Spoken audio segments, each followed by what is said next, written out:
Sayeeda Warsi. Yeah, well, one of the arguments that we've always had about the reason why we have sex education in schools is because we want to stop teenage pregnancies and we want to stop the transmission of sexually transmitted diseases.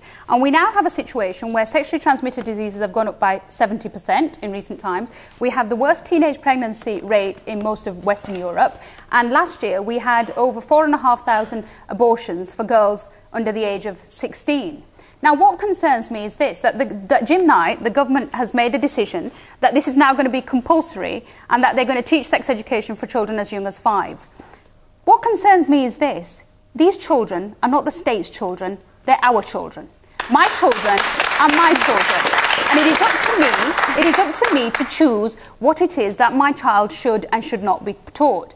And what concerns me is that the more and more rights we take away from parents and say, it's not for you to teach your kids that, we will teach it at school, the more and more parents will say, fine, we don't take the responsibility. And that is what is leading to a breakdown in our society. What would you teach in schools about sex? I think that there has to be an age-sensitive way in which we teach sex education. But it's all graded, 5 to 7, 7 to 11. It is not. 14. I mean, we were talking, I was listening to the radio today where they were talking about young children at the age of 7 or 8 who were looking at pictures of human beings, and they were talking about different parts of the anatomy and saying, well, what would you call this? And how are girls different? And how are boys different? And they were all giggling and getting a little bit shy about it. Well, look, if they don't want to talk about it, why are we forcing? Why are we taking the innocence away from our children? Why don't we allow them to grow up in their own way, and why don't we allow parents the choice?